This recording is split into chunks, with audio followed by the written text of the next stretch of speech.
What's good? It's your boy Trey Sanders back again with Counterculture Management. I'm here with someone very special today, Mr. Mathew Knowles, who is an industry icon, a pillar of Houston, and a very special person in the music industry. So we're going to be chatting with him today, asking him a few questions about the industry himself. So hopefully there's a lot that you can take it away from today. How are you doing today, Mathew? I'm doing good. I'm glad you guys came to my home here in Houston. And it's always good to be back in Houston, and I'm always excited about having conversations, especially with young people. Oh, yeah. I might can learn from that. Absolutely. So my first question is, what is the biggest misconception about what it takes to make it in this industry? Well, I think there's a lot of misconceptions. I think some people, and artists particularly, come into the industry wanting to be famous, come into the industry wanting to get rich, not knowing the amount of work that it takes to become great at this. I mean, it takes a tremendous amount of work.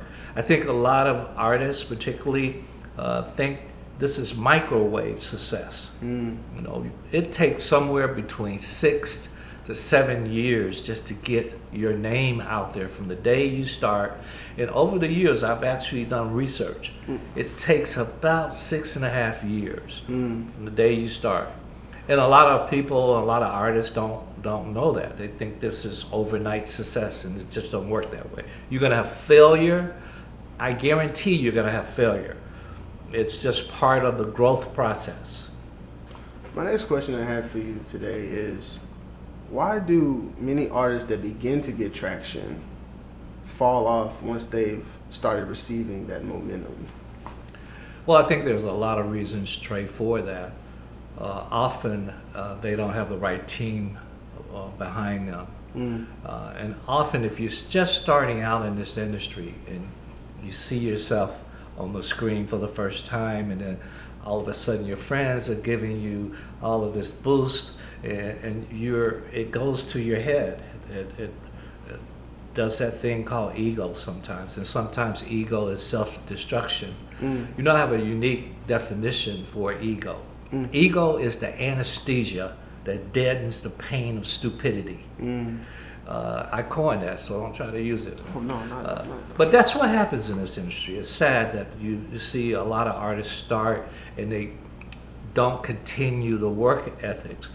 As you're getting to the top, you have to work harder, not less. And there's a misconception that it's just the opposite. So that's some of the things that happen. What are some red flags when dealing with people in this industry? Flags that make you question whether or not you should be working with that person? Yeah, that's a really good one. You know, one of the red flags is the fact of coming and being late. Late for promotional events, late for meetings. But that's a main red flag for me. It tells me that your passion is not there, and not wanting to put in the work. This again, I talk about this all the time. This is to become great at this. Notice I have not said the word good, because the people around me are great at what they do. Absolutely. It requires a continued growth, and learning, taking some risk. It's a growth process, and a lot of artists don't want to put in the efforts and the work to be great. And that happens in all aspects of life. It can happen as a reporter, as an athlete. You know, you've got to put the work in. I talk about Kobe Bryant, 666. He had a term. Basketball is 6 months, then it's 6 months off season. Most players would relax. And Kobe, however, 6 months he would practice 6 days a week, 6 hours a day, and he would start like at 4 o'clock so he could spend time with his family. That's what it requires. And when you see Serena and the Beyoncés of the world, that's the kind of work ethics they're doing, while other artists are not. They're sitting around, hanging out.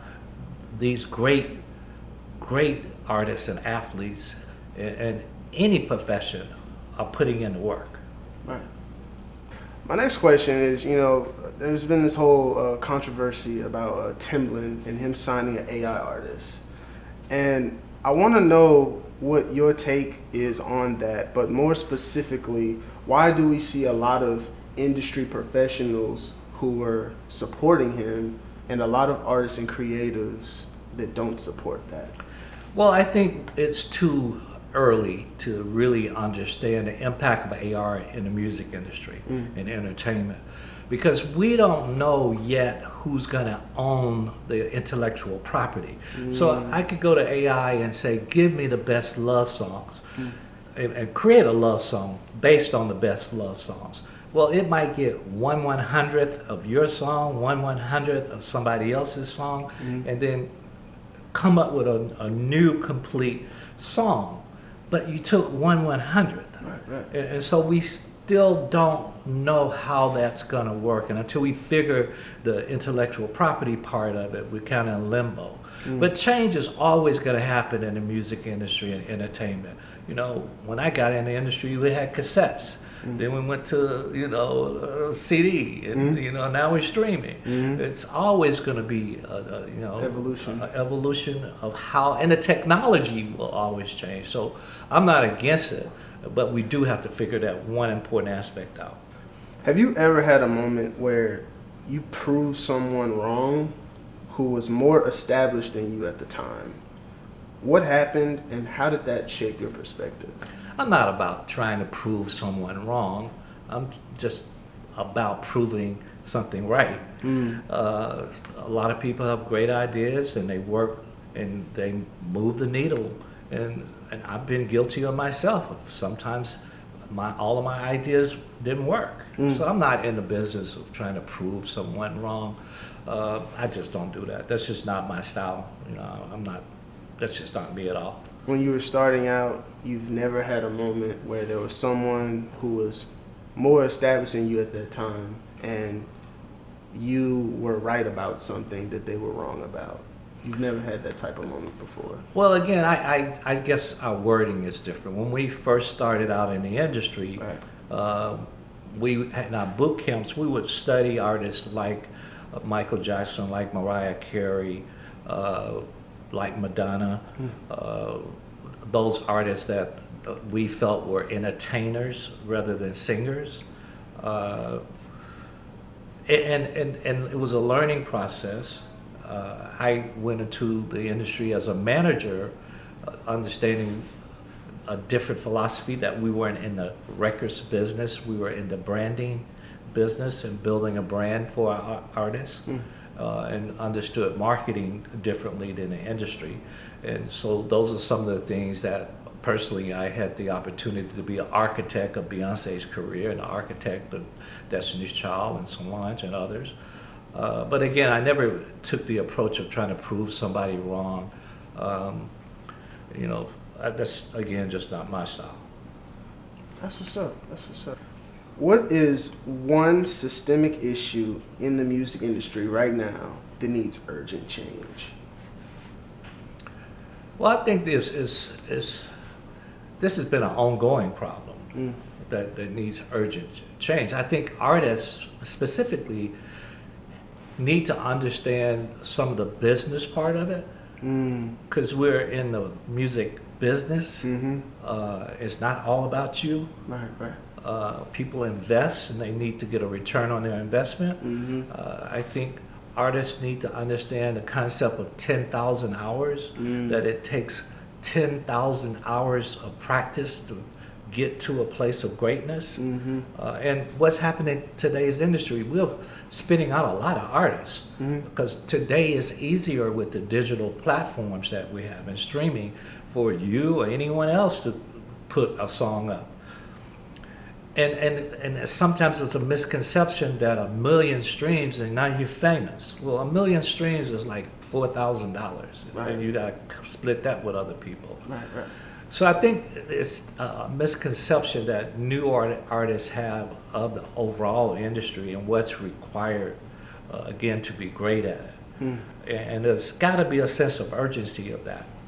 We're still in a business where approximately 30,000 albums come out a year on the major record labels. Only 1%, 300, make a profit out of 30,000. That's what you're up against when you get in the music industry. Independent record labels do a little better, 7 to 8%. That's still not a good number. Yeah. So there's a sense of urgency that we all, everything I do in life is a sense of urgency. I don't use the word wait. That's just not what successful people do. Right. Why do you think diversity, equity, inclusion is so important in the music industry and its growth and enrichment? I think DEI is important in every industry. I think having different people with different cultures and different ideas brings success in an organization. I think that's the importance of diversity, equity, inclusion, is that you want people that come from a different place, that maybe has had a different experience, that could collectively we can come out with ideas that are great ideas, because we don't have to think all alike. You know, we can think outside of the box and then bring it together. I think it's important because that's the world we live in today.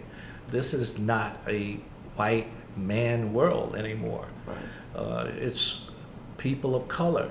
And I think the world in the future will be even a greater world when we see the browning of America. And the browning of America has happened, and it certainly has happened in music. And I think, you know, one of the things when I look back in 2000 when I sold Music World to a London-based rock company, and I was the president then of that division, I wish I had the forethought to, because it was rock, and now look back, boy, wouldn't it have been great to come out and do some songs with a rock band with Destiny's Child, or I had Nelly, or put Nelly on a rock song. You know, that's diversity, equity, and inclusion. Those are the kind of things that come out. And you see how music has transitioned now. Oh yeah. That, you know, the genres are meshing together, and I think that's a beautiful thing. Very beautiful. Very beautiful. Well, thank you so much, Mr. Knowles, for joining us today and answering a couple questions. My final remark that I'd like to make is, you know, I'm Trey Sanders. I'm the CEO founder of Counterculture Management. What do you think counterculture means in our title? What registers when you hear that? Well, I think the two words says it all. When you counter something, and our culture, where do we come from? Where do we belong? And so you're coming in and you're making people uncomfortable. And sometimes change only comes about when you make people uncomfortable. Absolutely. So I applaud you for that. Thank you. Thank you, Mr. Knowles. Thank you, sir. For sure. I'm Trey Sanders, CEO, founder of Counterculture Management, and we're signing out for today's interview.